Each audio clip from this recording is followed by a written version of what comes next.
Mais d'abord, je déroule ma conférence. Allez, c'est parti. L'épuisement maternel est-il un effet de mode ? Est-ce qu'on en fait tout un plat pour pas grand-chose ? Alors, j'imagine que vous connaissez la réponse, mais j'aimerais vous la donner en chiffres. D'après une étude IFOP qui a été menée pour Malo, ce sont des chiffres 2022, d'accord ? Donc, c'est très récent, en 2022. 68% des mamans se disent physiquement fatiguées. Ça fait 2 sur 3. Et 57%, presque 2 sur 3, se disent moralement épuisées. 43% des mamans se disent concernées par le burn-out parental. 40% disent qu'elles pourraient un jour y être confrontées. Donc, si on additionne les deux, ça fait 4 mamans sur 5 qui sont soit en burn-out, soit sur le fil et qui se disent « je pourrais y tomber à tout moment ». Et puis, 43% des mères ne se sentent pas accompagnées au quotidien. Notre travail, c'est d'être là pour elles. On termine avec ce chiffre, toujours de la même étude IFOP pour Malo. 9 mères sur 10 estiment que le contexte actuel, qui est marqué par la crise sanitaire, par le changement climatique et la baisse du pouvoir d'achat notamment, ajoute une pression supplémentaire à leur rôle de parents. Tout ça pour te dire, chère fabuleuse, que si tu craques, tu n'es pas la seule. Donc je te pose la question ce soir, et si le problème venait d'ailleurs que de toi ? Et je vous propose de découvrir avec moi quelques causes de craquage maternel. Première cause, alors je ne vais pas vous apprendre grand-chose, sur la première, vous la connaissez déjà. D'ailleurs, vous pourriez la deviner avant même que je la dise, c'est le manque de sommeil. Et oui, parfois, on se juge, beaucoup nous-mêmes. Il y a beaucoup de fabuleuses qui nous écrivent et qui nous disent « Ah non, mais franchement, je suis nulle, je n'y arrive pas, je suis la pire mère du monde. » En fait, tu as juste besoin d'aller dormir, ma chérie. Voilà, c'est tout. C'est le manque de sommeil, c'est physiologique. Alors, sur le site de la sécurité routière, voilà ce qu'on peut lire, tenez-vous bien. Ne partez pas fatigués. Sachez qu'une dette de sommeil de 5 heures entraîne au volant le même effet que l'absorption de 2 ou 3 verres de vin. 5 heures, je multiplie par 365 nuits, je multiplie par 4 ans en moyenne jusqu'à ce que l'enfant dorme correctement. J'ajoute 2 enfants, racine carrée de terreur nocturne. Je multiplie par 6 semaines de confinement, je retiens 2. Ça fait combien de verres ? De vin, en réalité. Donc, cet état, en fait, qu'on peut ressentir quand on a un petit peu trop bu, c'est ce qu'on ressent quand on est fatigué et qu'on se dit mais en fait je suis plus vraiment moi-même, en fait je trouve plus mes affaires, je laisse traîner des couteaux n'importe où que les enfants peuvent prendre, je m'énerve pour un rien, qui d'ailleurs me paraît pas un rien, mais dès que j'ai dormi un peu, du coup je me rends compte que c'est un rien, je ne me reconnais plus. Mais peut-être que si tu es là et que tu te reconnais plus, c'est que tu es fatigué. D'ailleurs il y en a qui nous disent bonne nuit, je vais me coucher. Mais allez vous coucher si c'est ça qui peut vous faire du bien, sinon restez avec nous. Et c'est pas pour rien que dans de nombreux pays dans le monde, la privation de sommeil est une méthode de torture. Il y a des fabuleuses, des fabuleux parmi nous qui le savent. C'est une vraie méthode de torture. Est-ce que je lève le doigt quand je veux parler ou pas ? Je te donne la parole. Là, il y a ton passé de prof qui remonte. Dernièrement, je parlais avec une très grande experte du sommeil en France. Et elle me disait que, c'est marrant, dans la même semaine, j'ai eu la même discussion avec aussi un préparateur mental qui accompagne des grands sportifs, mais aussi des gens de l'armée. Et il disait en fait le sommeil, c'est l'élément numéro 1 pour débloquer tout le reste. C'est-à-dire qu'en fait, quand tu manques de sommeil, tu vas prendre du poids, tu vas plus avoir la force de faire du sport, tu vas avoir plus l'envie. En fait, il y a tout. C'est comme le premier domino, le sommeil. Donc, c'est pas étonnant qu'en fait, il y a un craquage dans la vie d'une maman. Au moment où en fait il y a des problèmes de sommeil parce qu'en fait il y a tout qui s'effondre à ce moment-là. Ouais. Beaucoup de commentaires à ce sujet. Ludmilla qui dit moi j'ai l'impression que je perds la mémoire en plus. Élodie, c'est très intéressant, tu dis moi j'angoisse de mon manque de sommeil, donc c'est la double peine. Déjà tu manques de sommeil et en plus ça te génère de l'angoisse parce que tu sais, c'est le fameux moment où tu commences à compter le nombre d'heures qui te restent, mais en fait tu n'es même pas sûr que tu vas vraiment les avoir parce que s'il y en a un qui crie, qui vient me réveiller, voilà. Donc c'est en plus d'être physiologique, ça génère de l'angoisse. Je trouve que c'est très très juste ce que tu dis. Donc là déjà on a une première cause de craquage qui n'est pas toi. hein. Deuxième cause, l'absence de congé. Ben ouais, quand on est maman, quand on est papa, il n'y a pas de soir, il n'y a pas de week-end, il y a des vacances, mais vous le savez, les vacances, c'est encore pire, Ouais. n'est-ce pas? La surcharge de travail, hein, on a parlé de charge mentale dans tous les médias, en long, en large et en travers ces dernières années. Tu sais, en fait, c'est l'absence de satisfaction du travail accompli. En fait, c'est jamais fini, c'est jamais terminé. Hmm. Quand tu es au bureau, quand tu boucles un dossier, tu boucles un dossier, hein. À la maison, avec les enfants, c'est jamais fini. C'est le fameux, tu sais, mouvement perpétuel de la lessive, hein. Ça passe du sale au mouillé, au sec, au plié, en boule, ou qui traîne dans la chambre, de nouveau sale, mouillé. Ça, je m'en Voilà, souviens ça ne bien. s'arrête jamais. C'est le La mouvement fois où tu perpétuel. m'avais dit ça, là, ça faisait quoi? Peut-être 1 an et demi que les enfants étaient là.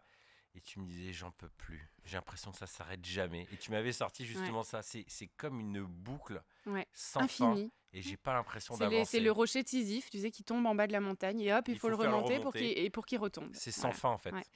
Et alors, une autre cause de craquage, ça n'a l'air de rien, hein, mais le bruit, le bruit, la pollution sonore, hein. Nous, on a 4 enfants, dont une fille de 3 ans, qui prend 95% de l'espace sonore de la maison. C'est juste fou, en fait. Et puis, c'est sur des fréquences aiguës. Ça pique, en fait. Ça fait vraiment du mal, en fait. Quand elle crie comme ça, c'est le concert de Rammstein à elle toute seule. Et parfois, en fait, le bruit peut devenir une réelle agression pour toi Hmm. et juste te faire craquer. Voilà, c'est pas toi qui es nul, c'est juste qu'il y a trop de décibels. Voilà, c'est tout. Tu m'as fait délirer, c'était hier, je crois, ou avant-hier. C'était une journée où les enfants, ils étaient au taquet. Et t'as dit, ouais, tu te souviens, là, au dernier mariage où on était, il y avait un truc à décibels. Mais oui, Et tu dis, j'aimerais bien qu'on installe un truc à je décibels dans le dis, je salon. suis sûre que c'était aussi fort qu'à la soirée de mariage où on était cet été. C'est obligé. Mais ce serait marrant, ça, C'est un truc beaucoup à trop fort. décibels Quand ils s'y mettent dans à les 4, salons. Et là, tu dis, ouais, je comprends pourquoi j'ai mal au crâne, là. Je comprends pourquoi je suis fatigué, là. Je suis à 120 décibels. voilà. Tu sais, et en fait, il faudrait un truc qui existe comme dans les soirées de spectacle. Le moment où, en fait, il y a l'électricité qui coupe. Là, tu sais, t'as les batteries, paf, les enfants, ils tombent. Comme ça. Ouais, ce serait. Ah oui, on nous dit en régie que ça existe, hein. On sent Ça que existe Clément pour est les un enfants? expert. Clément est un expert. Alors, Les colliers pour chiens. autre cause de craquage, l'absence de contrôle sur la situation. Hein, quand il te faut 2 heures pour réussir à faire entrer un enfant dans son bain et 2 autres heures pour réussir à l'en faire sortir. Et bien souvent, en fait, comme on est orienté objectif dans notre vie, hein, au travail et dans tout ce qu'on a mené de front avant d'avoir des enfants, ben, on a des enfants et là, on croit qu'en fait, ça va être un projet à mener à bien et que, ben, voilà, si on veut obtenir ça, on obtiendra ça. Sauf que, en fait, les enfants, c'est de l'humain, donc par définition, c'est libre et donc ça ne se contrôle pas. Et cette absence de contrôle sur les événements peut nous amener également à craquer. Autre cause, ben, l'imprévisibilité. Un enfant, tu sais jamais comment il va réagir, hein. Et j'aimerais préciser par rapport à... En fait, tu sais jamais si elle va être d'accord de porter telle fringue, pour parler toujours de la même enfant sans citer son nom, ou si finalement elle a changé d'avis parce que c'est l'autre maintenant qui est son pull préféré. Tu sais jamais, en fait... Et puis, il y a des moments, ce petit sourire, en fait, tu sens qu'en comment la fait, dispute peut générer... elle a juste envie de te chercher, quoi. Voilà, ouais. Et ça m'est arrivé cet après-midi, chaussures. Non, je ne mets pas. Et là, tu sens que dans son regard, elle est juste en train de te chercher, quoi. Voilà, c'est Elle ça. veut déstabiliser, agent de chaos. Et alors, je précise tout de suite que alors, nos aînés ont 10 ans, mais j'imagine, et vous pouvez nous raconter en commentaire, que voilà, ça ne s'arrête pas quand les enfants deviennent plus grands, que vous qui êtes parents d'ados ou même d'enfants adultes, hein, ben voilà, une fois qu'on est parents, on est parents, et puis cette imprévisibilité, là, cette sensation de devoir toujours être aux aguets, de jamais savoir comment les choses vont se présenter, sur quel pied danser, et cette impression de marcher sur des œufs, j'imagine que vous la connaissez très très bien aussi. Et j'en profite pour dire que les Fabuleuses, le village, tout ce qu'on propose, c'est pour les mamans de tout, enfin d'enfants de tous les âges, hein. Ça, on aura l'occasion de le redire aussi, mais c'est important de le préciser. Nous, on utilise beaucoup des exemples d'enfants petits parce qu'on est en plein dans l'essoreuse, tu sais, la machine à laver là. Bon, ils ont quand même 10 ans maintenant, les grands. Les grands, mais nos 2 dernières ont 3 et 2, donc on est dans un petit tunnel, on va pas se mentir. Donc imprévisibilité, et puis juste, on parlait tout à l'heure de crise sanitaire, c'est évident qu'on a été quand même servis, nous les parents, en termes d'imprévisibilité, hein. Vous vous souvenez de cette période qui finalement nous a tapé sur le système et a été excessivement terrible pour notre santé mentale et notre santé émotionnelle. Toute cette période de pandémie, vous vous souvenez, il était 8 heures du matin et puis on actualisait 5 fois la boîte mail pour recevoir enfin les résultats Covid. Et puis là, on sabrait le champagne quand les enfants étaient négatifs et qu'on disait « Ah oui, c'est bon, ce matin, on va pouvoir les emmener à l'école ». Donc c'est vrai que ces 3 dernières années, nous, alors beaucoup de psys le disent au niveau des enfants, au niveau des ados et aussi au niveau des parents. Mais nous, on n'est pas médecin, on n'est pas non plus sociologue ou quoi que ce soit. Mais depuis notre poste d'observation, qui est la boîte mail des fabuleuses et toutes les fabuleuses qui nous écrivent, on s'est rendu compte que mine de rien, ces 3 années de pandémie ont été quand même un déclencheur d'épuisement et de burn-out pour un nombre incroyable de mamans, j'imagine de papas aussi, à cause de cette imprévisibilité et puis aussi parce qu'on s'est quand même tapé des semaines entières avec nos enfants sans pouvoir les faire sortir de la maison, ce qui a été quand même très très compliqué.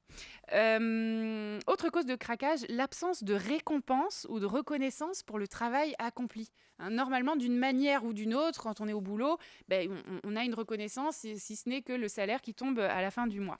Et vous, quand vous vous levez dans la nuit, je ne sais pas pour vous, mais en tout cas pour nous, il y a personne qui nous attend le matin en mode standing ovation, qui t'attend, parce qu'on va quand même rendre à César qui est à César.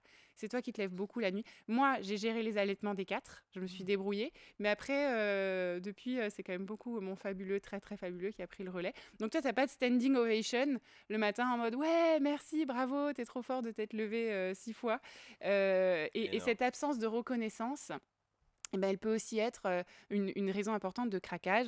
On peut citer aussi, comme cause de craquage, l'absence de soutien moral et social. Beaucoup de mamans, comme je le disais avant, ne se sentent pas forcément entendues, ne se sentent pas forcément vues dans tout ce travail aussi qu'elles font dans les coulisses. Et puis, l'absence de formation appropriée. Il n'y a pas de diplôme, t'es parachuté comme ça dans la parentalité. Et ça peut aussi être... on peut avoir ce sentiment d'être illégitime en fait en tant que parent, et ça peut nous emmener à craquer parce qu'on n'a pas l'impression d'être la personne de la situation. Il y a Clémence Savage qui veut aller plus vite que toi dans ton speech, qui dit « Quand est-ce que vous pouvez rappeler pourquoi à notre époque les principales différences avec l'époque de nos mamans ?» En fait, reste avec nous. Tu vas en parler plus tard. On en parle tout de suite. Je voulais juste je réagir. Je t'embrasse Clémence, d'ailleurs, je te connais bien. Clémence est médecin généraliste. Elle fait partie aussi de la communauté du village et elle nous confirme que ces mamans qui craquent, on les voit. On les voit passer en cabinet. Vous êtes de nombreux professionnels de santé à nous écrire en disant parfois les femmes viennent nous voir, nous disent il me faut des médicaments, là je peux plus. Et en fait, certaines partent avec des médicaments et certaines partent avec des cartes de visite des fabuleuses parce que, encore une fois, dès qu'on comprend que le problème ne vient pas forcément de nous, déjà ça va un tout petit peu mieux, on respire un tout petit peu plus. Ça va venir. Alors, ça va venir, le pourquoi notre génération et pourquoi est-ce que c'est différent pour nous. Je ne dis pas que ça n'a pas été dur pour nos mamans et nos grands-mères, mais pourquoi est-ce que la difficulté est spécifique pour nous, différente pour nous. Selon une chercheuse qui s'appelle Violaine Guérito, elle est docteure en psychologie et en fait, elle est spécialiste du stress au travail, elle est spécialiste du burn-out professionnel. Et tous ces facteurs que je viens de citer, Violaine Guérito dit que 100% de ces facteurs conduisent au burn-out professionnel. Tous les facteurs que je viens de citer conduisent au burn-out dans le cadre pro. Et si vous avez bien suivi, 100% de ces facteurs sont le quotidien des parents. Donc, ce n'est pas forcément étonnant de craquer quand on est parent. Ça, c'est juste pour vous détendre un tout petit peu et dire c'est absolument normal de craquer. Et ce n'est pas forcément étonnant donc, qu'on se retrouve avec les symptômes de l'épuisement parental. Je vais les citer très rapidement. Une grande fatigue qui peut être physique et ou psychologique. Le sentiment aussi de s'éloigner de ses proches. C'est-à-dire qu'en fait, je suis tout le temps avec eux, je suis tout le temps avec du monde, mais dans mon cœur, je me sens loin, en fait. Je ressens plus ce lien qui m'unit avec mon conjoint, avec mes enfants. Et puis, le sentiment de tout simplement perdre ses moyens dans la vie de famille. Un sentiment de se noyer, de absolument plus être en maîtrise de la situation, un sentiment de subir sa vie. Et j'ai préparé pour vous cette citation de Christophe André, dont vous avez certainement entendu parler, dans son bouquin « Imparfait, libre et heureux ». Voilà ce que Christophe André nous dit. « Dès que la vie devient difficile, les insuffisances de notre estime de soi se révèlent impitoyablement. Chez les plus vulnérables d'entre nous, du fait de leur fonctionnement psychique ou de leurs difficultés sociales, et là, Christophe André va faire une liste. Il va donner des exemples, il va dire les personnes isolées, les personnes en précarité, les chômeurs. Et moi, j'ajoute à sa citation les mamans. Parce qu'on est forcément, quand on est maman, en position de vulnérabilité à cause de tout ce qu'on vient de citer juste avant, de toutes les raisons qu'on vient de citer juste avant. Ces failles de l'estime de soi ne pardonnent pas et alimentent alors de nombreuses formes de souffrance mentale. Quand on est en position de vulnérabilité, les failles de l'estime de soi ne pardonnent pas et c'est alors qu'on se retrouve en souffrance mentale. En clair, la maternité est une tempête sur l'estime de soi. C'est révélateur, c'est ça? En fait, C'est ça que tu es en train de dire. C'est-à-dire qu'en gros, ça remonte de par la fatigue. c'est comme un projecteur C'est ça. qui va dire « Ah oui, là, il y a un problème dans le système de l'estime de soi. Parce que je suis fatiguée, parce qu'il y a trop de bruit, parce que je ne suis pas dans un contexte où on va forcément beaucoup m'encourager, etc., etc. » Toutes les causes qu'on vient de citer.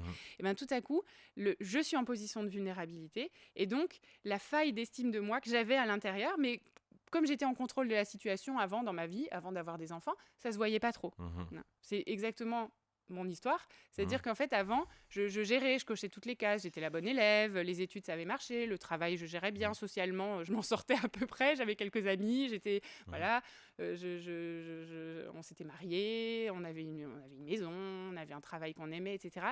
Mais quand la maternité est arrivée, ça a été la vague qui est venue révéler une faille dans mon système. Je ne croyais pas en moi, en vrai, sauf que j'arrivais à faire semblant. Et quand les enfants sont arrivés, j'ai plus pu mentir et les failles dans mon système d'estime sont venues se révéler. C'est un peu comme, pour le dire autrement, tu sais, cette image là qu'on avait eue, qu'on avait trouvé géniale, c'est l'alpiniste qui grimpe et il va faire super froid, donc ses membres vont commencer à être congelés. Il va se blesser dans le chemin, mais il s'en rend pas compte parce que ses doigts sont congelés. Et en fait, c'est que quand il commence à décongeler que là, d'un coup, il se rend compte de toutes les plaies ouvertes qu'il a. Et c'est un peu ce que tu es en train de dire, c'est-à-dire qu'il y a des moments où, en fait, justement, le pire de nous-mêmes ressort. Et du coup, on est surpris. Parce qu'on se dit, mais juste. Tout ça, c'était au fond, c'était dans la cave, pourquoi ça remonte? C'est très juste. Et j'ai eu l'occasion d'interviewer il y a quelques mois quelqu'un que tu connais très bien, c'est Moots. Ça vous dit peut-être quelque chose, Nance et Moots de l'émission Nu et culotté sur France 5, et qui me raconte, en fait, donc c'était pour un MOOC des Fabuleuses, et en fait, il me dit voilà, que leur petite puce a des problèmes de sommeil mais vraiment terribles. Je ne veux pas dire de bêtises, mais il me semble que c'est plus de 20 réveils par nuit. J'ai l'impression que c'est 25. Et en fait, il dit le pire de moi-même est ressorti à ce moment-là. Et en fait, je me suis retrouvée face à un monstre que j'avais à l'intérieur de moi. Je paraphrase, c'est pas comme ça. Allez lire l'interview, il le dit mieux que moi. Et en fait, je ne savais pas qu'il y avait cette personne à l'intérieur de moi. Et en même temps, donc ça fait mal, et en même temps, c'est une bonne nouvelle parce que ça nous permet d'aller à la rencontre de cette personne et d'aller, en fait, plutôt que de la juger, et c'est ça qu'on apprend à faire chez les Fabuleuses, d'aller apprendre à lui faire un câlin et en fait à lui dire, en fait, je suis là, je suis avec toi, je comprends ce que tu vis. Et donc déjà, ça va l'apaiser, cette personne, elle va avoir moins besoin de crier pour être entendue. Et comme on va lui faire donc quand je dis lui faire un câlin, c'est un câlin intérieur qu'on se fait à soi-même. Et là, on va pouvoir faire un petit bout de chemin ensemble et après, on va pouvoir progresser et interroger ce monstre qui sort à ce moment-là. Puis surtout, en fait, ce qui se passe, c'est que en fait, jusqu'à présent, on ne sait pas qu'on a une faille. Donc en fait, c'est comme si en fait, il y avait une petite odeur qui teintait tout ce qui se passe. Mais comme elle est à petite dose, on ne s'en rend pas compte. C'est très juste. Et donc là, d'un coup, le truc remonte, l'odeur devient très nauséabonde, et on se dit, oh, c'est dégueulasse en fait. Et du coup, en fait, là, on va dire, où est-ce qu'il est le rat mort en fait? Il traîne où? Mais avant, en fait, on ne se rendait pas compte. Donc c'est là où en fait c'est intéressant, c'est que je pense que ça peut nous rendre vraiment meilleurs, à condition justement de réussir à le détecter. C'est un peu comme si tu as un ennemi caché dans la baraque. Mais tant que tu sais pas où il est, tu l'as pas identifié, en fait, il peut faire du mal. Et c'est pour ça que j'utilise souvent l'histoire de la maternité est une tempête sur l'estime de soi. C'est-à-dire que cette vague, finalement, on a le choix soit de la laisser nous renverser et dire c'est pas juste, ça ne devrait pas se passer comme ça, je ne devrais pas être épuisée, je ne devrais pas craquer, je devrais y arriver parce que c'est pas normal en fait de vivre les choses comme ça. La seule explication rationnelle, c'est que je suis nulle. Ou alors, cette tempête ou cette vague, on peut la voir comme une opportunité d'apprendre et de grandir. Et c'est le ton qu'on essaye d'avoir chez les fabuleuses. C'est à la fois de ne pas mentir sur le fait que, ben ouais, c'est galère. En fait, c'est hyper compliqué et ça fait pleurer. Et en fait, être parent, pardon, mais parfois, c'est super chiant, quoi. Et en même temps, ben, c'est super grand parce que c'est une opportunité de grandir et de regarder en face. En fait, c'est un petit peu descendre à la cave, tu vois. C'est aller à la rencontre de tes dragons qui sont à la cave. Alors oui, bien sûr, tu peux t'amuser à refaire la peinture et à accrocher des tableaux au mur, mais ça change rien aux dysfonctionnements qui sont dans les fondations, hein. Et pour celles qui, qui me suivent depuis un moment, vous connaissez par cœur, mais voilà l'histoire de mon papa qui nous emmenait en camping là, sur la côte atlantique. Et maintenant, moi, je viens d'Alsace, donc on traversait la France, mais maintenant, c'est juste à côté de chez nous. Et puis voilà, dans l'Atlantique, c'est pas comme chez toi à Nice, il y a des vraies vagues. Et quand elles arrivent, bah, il faut être prêt. Et le pire, c'est de l'attendre de face. Hein, ah non, non, non, non, non, ça devrait pas être comme ça, je devrais pas galérer, je devrais pas craquer. Là, la vague, elle t'emporte. Par contre, si tu plonges dedans, tu dis, ok, là, je galère, mais en vrai, où est-ce que ça peut m'emmener de galérer autant? Où est-ce que ça peut m'emmener de craquer autant? Donc, tu vas plonger dessous. Et parce que tu embrace, on dirait en anglais, ce mouvement de la vague, bah, tu vas pouvoir après surfer dessus et grandir, aller plus loin. Alors, j'ai perdu ton commentaire, j'ai oublié ton prénom, mais une fabuleuse dit « Ah, mais moi, j'ai pas l'impression d'avoir une faille d'estime de moi et pourtant, je craque souvent. » Alors, je te propose d'autres potentielles causes de craquage. Tout à l'heure, on a parlé de causes de craquage extérieures. On a parlé du sommeil, on a parlé du bruit, on a parlé de l'entourage. Maintenant, j'aimerais te parler de causes de craquage intérieur.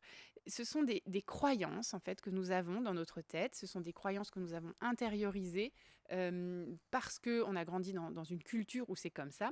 Ce sont des croyances qui augmentent l'intensité de cette tempête. Première croyance, tout le monde y arrive, sauf moi. En fait, on est persuadé d'être la seule. Et comme personne nous dit que c'est dur, on se dit, je suis la seule. Hein. Ça, c'est un peu la faute à Walt Disney. C'est-à-dire, voilà, ils tombèrent amoureux, beaucoup d'enfants, mais on ne connaît pas la suite de l'histoire. Et moi, je me suis retrouvée dans cette situation où, en fait, je connaissais plein de mamans, mais aucune d'entre elles ne m'avait dit que c'était dur. Donc, quand ça a été mon tour, mais vraiment, j'étais persuadée d'être la seule à ne pas y arriver. Et le pire, c'est que comme il y avait cette forme de non-dit, ben moi, j'ai participé à l'imposture parce que du coup, moi non plus, je disais pas aux mamans qui sont arrivées après moi que c'était super dur. Et je fais juste, alors que j'ai fait un vrai burn-out maternel, je fais partie de celles que les autres voyaient comme une mère parfaite. Donc, c'est juste un mensonge de base, en fait, qui se transmet au fur et à mesure des générations, ou alors dans la même génération, mais dans les relations, notamment de voisinage et relations amicales. Deuxième croyance, je dois réussir mon enfant. Et ça, c'est un phénomène qui est assez récent, pour répondre aussi à la question de Clémence sur un rapide historique. Ça vient, c'est arrivé avec la généralisation de la contraception. C'est-à-dire qu'aujourd'hui, dans l'immense majorité des cas, si tu as un enfant, c'est que tu as plus ou moins décidé de l'avoir, que tu as plus ou moins choisi de l'avoir. Donc, en fait, c'est le fameux « tu l'as voulu, tu l'assumes ». Si tu l'as voulu, ben maintenant, tu vas pas te plaindre et tu vas pas venir râler parce que c'est difficile. Et en fait, avec la contraception, je suis pas en train de vous dire que c'est bien ou que c'est mal. Hein, je suis juste en train de vous dire que la contraception a encore plus fait de l'enfant un projet qu'on aurait en fait à mener à bien et à réussir, tout comme on réussit son couple ou tout comme on réussit sa carrière. Et là, vous voyez tout de suite là où ça cloche, c'est que l'enfant n'est pas un projet, c'est un être humain. Et en tant que tel, il a sa liberté, il a sa propre destinée, si on peut le dire comme ça, il a sa propre volonté, et ça ne se contrôle pas parce que c'est de l'humain. Et vous vous souvenez peut-être du slogan il y a quelques années de cette marque de puériculture, Aubert pour ne pas la citer, vous vous souvenez du slogan « Réussir mon bébé ». Voilà. Ben ça, c'est une croyance que beaucoup d'entre nous avons intériorisée, internalisée. Je dois réussir mon enfant. Et en fait, c'est assez terrible et ça fait énormément de mal, en fait, cette croyance. Pourtant, l'immense majorité d'entre nous l'avons. Et ce slogan m'interroge énormément. Ça veut dire quoi, en fait, réussir son bébé ? Est-ce que ça veut dire qu'il doit, je sais pas, faire ses nuits parfaites à 3 mois? Est-ce que ça veut dire que, voilà, au parc, il doit jamais remonter le toboggan à l'envers ou faire tomber les autres enfants? Est-ce que ça veut dire qu'il doit faire telles études? Est-ce que ça veut dire qu'il doit réussir telles études? Est-ce que ça veut dire qu'il doit un jour gagner tant d'argent? Est-ce que ça veut dire, réussir mon enfant, que mon enfant doit être heureux? Mais dans ce cas-là, ça se mesure comment, le bonheur de l'enfant? Hein, donc, il y a une pression monumentale. Plus l'enfant devient un projet, plus on se met la pression. Et pour des générations avant nous, l'enfant, c'était pas un projet, c'était un truc qui nous arrive. Marion Muller-Collard disait ça dans l'une des dernières interviews que j'ai trouvée passionnante, que j'ai pu faire d'elle.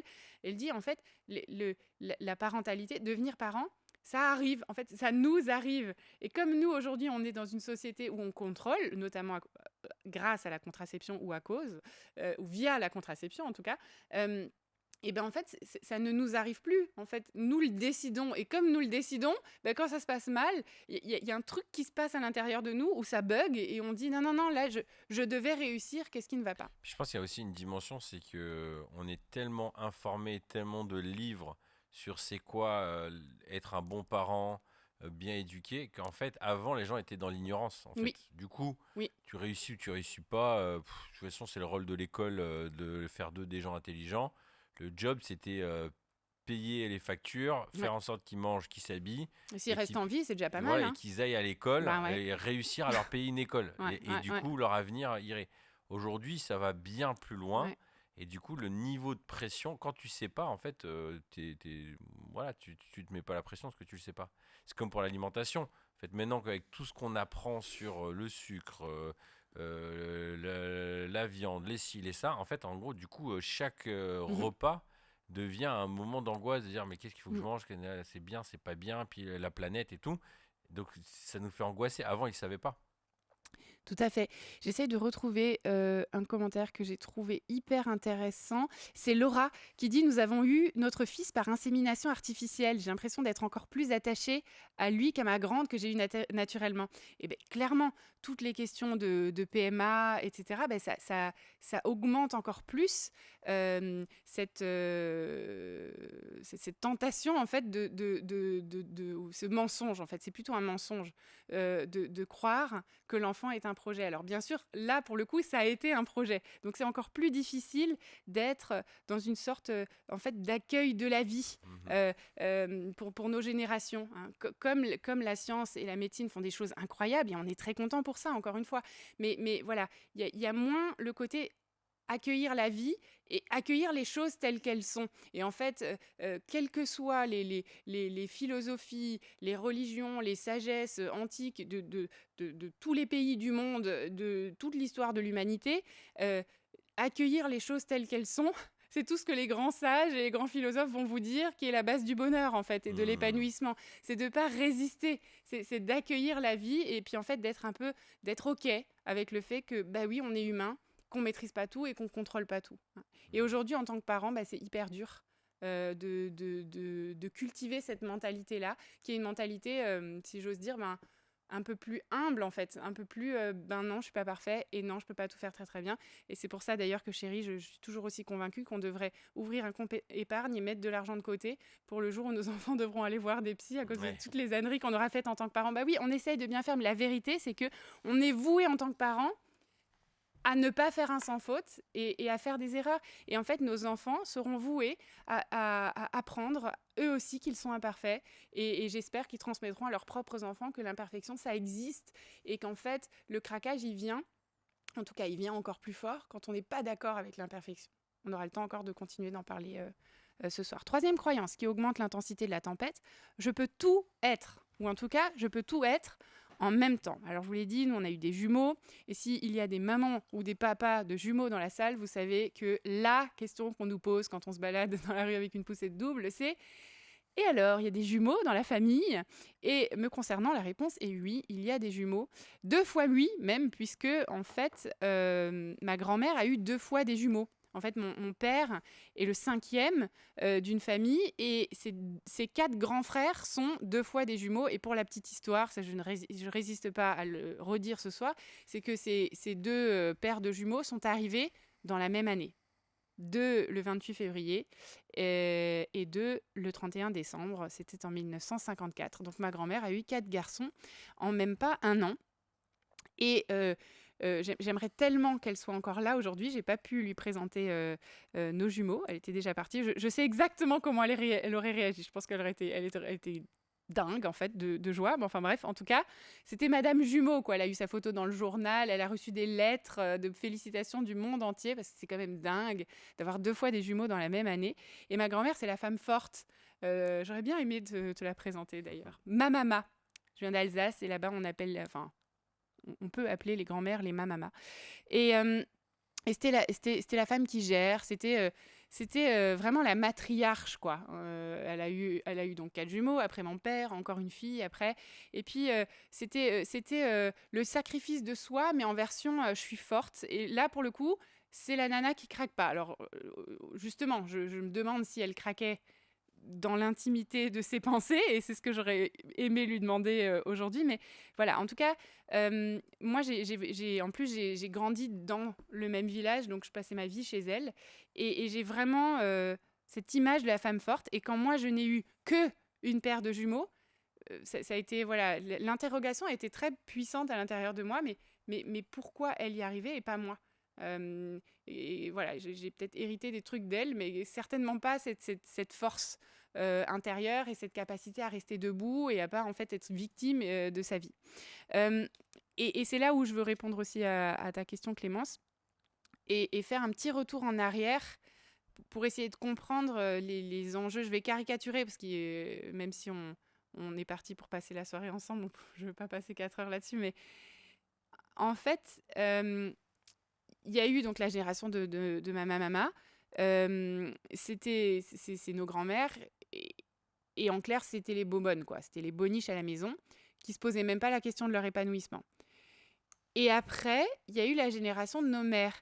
Et nos mères, c'est à peu près les années 70, et c'est à peu près la révolution sexuelle, et c'est à peu près la génération de toutes les Simones, des différentes Simones qui ont dit, en fait, ton épanouissement, il est le plus loin possible de ton mari, de tes enfants, le plus loin possible de ton foyer, et ton épanouissement, en fait, c'est ton indépendance financière, donc c'est le travail.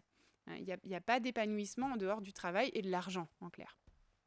C'est hyper caricatural, et je sais que dans toutes les familles, ce modèle n'est pas forcément représentatif, mais en tout cas, je pense que pour notre société actuelle, voilà, il y a nos grands-mères qui étaient les bobonnes, il y a nos mères, liberté sexuelle, donc un féminisme qui était en fait matérialiste, c'était l'indépendance financière. Et puis nous, on est cette 3e génération qui arrive et qui, à la fois, ne veut surtout pas être la boniche, ça c'est quand même hors de question, qui dit voilà, moi je veux un boulot, en plus de ça, si possible qu'il soit bien payé, puis qu'il ait du sens et tout ça, et en plus de ça, je veux des enfants, et en plus de ça, ces enfants, si déjà je les fais, je veux les voir grandir, et en plus de ça, je veux être une bonne mère. Donc on veut pas sacrifier notre vie de famille pour le boulot. On ne veut pas non plus sacrifier notre boulot pour la vie de famille. On veut s'épanouir au travail, et en même temps, on veut à 11h30 être à la sortie de l'école pour récupérer les enfants, tout sourire. Et puis quand on rentre à la maison, évidemment, sur la table, il y a de la bouffe, bio, maison, locale, vegan, sans gluten, sans lactose et tout ça. En plus de ça, on a lu tous les bouquins de parentalité positive, d'éducation bienveillante. Donc, on sait exactement tout ce qu'il ne faut pas faire pour que nos enfants pètent un câble. On sait exactement, il ne faut surtout pas dire de gros mots, ce qui est un grand problème quand même pour moi. Il faut jamais s'emporter, il ne faut jamais craquer. Et comme moi, je suis quand même une grande émotionnelle, mon mari, tu as arrêté d'ailleurs, mais pendant toute une période, tu m'as appelée la drama queen. Moi, j'ai quand même une vie émotionnelle très, très intense. Comme j'ai lu tous les conseils de tout ce qu'il ne faut pas faire pour surtout jamais craquer, je me trouvais très très nulle. Donc, nous, notre génération, on ne veut pas le travail d'un côté ni le foyer de l'autre, mais on veut les deux, et on veut les deux parfaitement. On confond en fait cette liberté de tout être, et merci aux générations avant nous de femmes qui ont gagné pour nous en fait cette liberté de tout être, mais en fait on la confond avec la liberté, avec avec une pression de tout être parfaitement. Voilà, il y a une petite confusion. Et Valérie de Mainvielle, dans un article des Fabuleuses, le dit très très bien. Elle dit ma liberté est devenue ma prison. Et je crois que pour notre génération de femmes, il y a quelque chose qui est en train de se jouer de ce côté-là. Toute cette liberté qui a été gagnée pour nous par les générations précédentes est devenue une prison. Pas parce qu'on fait tout. Moi, je crois qu'on peut tout faire. Et j'ai l'impression, en tout cas, d'en être un exemple vivant. En tout cas, c'est une question que je me pose dans la vie. Peut-on tout faire sans craquer ? J'ai voulu une grande famille, j'ai 4 enfants. À côté de ça, j'ai voulu persévérer à fond dans ma voie de l'écriture. Aujourd'hui, je dirige avec David une entreprise, on est 14 là-dedans. Toi, David, tu as ta propre entreprise à côté, tu bouges énormément. On a une vie très, très occupée. Il y a les événements, il y a les tournées, il y a les... Et en fait, voilà, c'est la question de ma vie. Est-ce que je peux tout être ? Et la réponse, je l'ai trouvée, c'est oui, mais pas parfaitement. Merci, chère fabuleuse, d'avoir regardé cette vidéo. Les Fabuleuses, c'est la bulle d'oxygène des mamans épuisées. Pour aller plus loin, je t'invite à t'inscrire au mail du matin. C'est un rappel plein de douceur que j'envoie chaque matin à des dizaines de milliers de mamans pour les aider à garder la tête hors de l'eau. Le lien est dans la description. Que ta journée soit belle, tu es fabuleuse et vraiment, ça change tout.